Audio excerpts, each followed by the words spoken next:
Teshkele, greetings and welcome to the celebration of the 88th birth anniversary of His Holiness the Great 14th Dalai Lama of Tibet, organized by the Regional Tibetan Association of Massachusetts. I want to extend a special welcome to our chief guest, Congressman Jim McGovern, who is a dear friend of our community, the cause of Tibet, and a leading voice of Tibet on the Capitol Hill. Jim is a great source of inspiration and hope for those who are oppressed and those whose voices are silenced around the world, and especially in Tibet. I would also like to welcome other distinguished guests who have joined us today. I welcome Representative Lindy Sabadosa of the 1st Hampshire District, which includes Northampton, Hatfield as well. I know Representative Daniel Carey will be joining us from the 2nd Hampshire District, which covers East Hampton, Granby, Hadley, and South Hadley.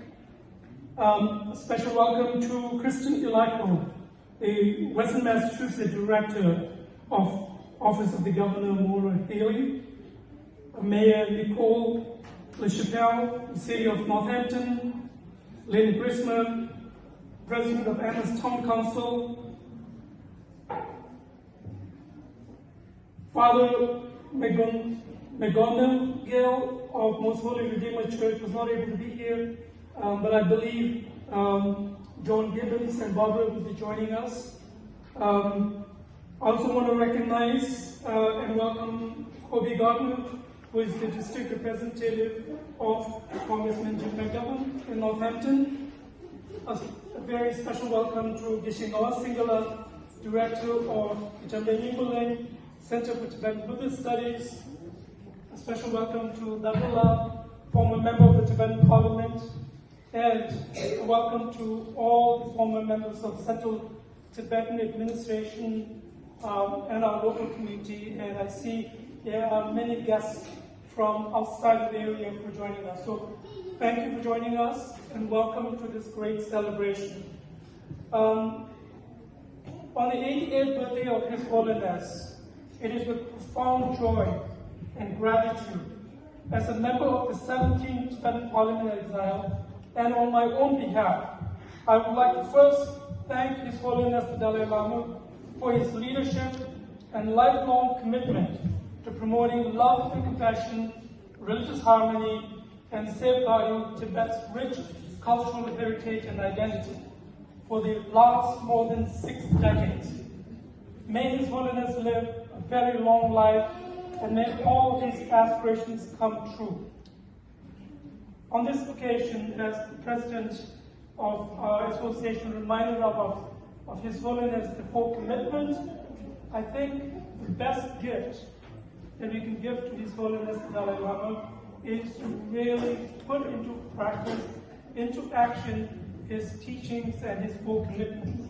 And just briefly, in terms of the full commitment, as a reminder, the first is the promotion of human values such as compassion, forgiveness, tolerance, contentment, and self-discipline. His Holiness says that as a human being, we are all sane. We all want happiness and do not want suffering. Even people who do not believe in religion can benefit if they incorporate these human values into their life. His Holiness refers to such human values as secular ethics or universal values. His second commitment is the promotion of religious harmony and understanding among the world's major religious traditions. Despite philosophical differences between them, all major religions have the same potential to create good human beings.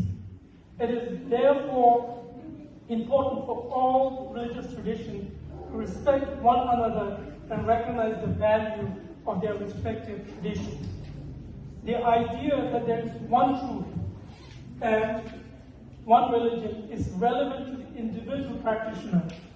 However, with regard to the wider community, we need to recognize that there are several truths and several religions. His Holiness the third commitment as a Tibetan and as a simple representative of the trust and hope of the nation of Tibet and the people of Tibet, His Holiness tirelessly works to preserve Tibetan culture, tradition, and identity. A culture that is based on peace and non-violence and protects the natural environment of Tibet. And lastly, His Holiness' commitment is promoting the rich, ancient Indian understanding of the workings of the mind and emotions, as well as the techniques of mental training, such as meditation developed by Indian traditions. These traditions are of great relevance and benefit in addressing today's issues of anger, stress, anxiety, depression, and unhappiness. With India's rich history of logic,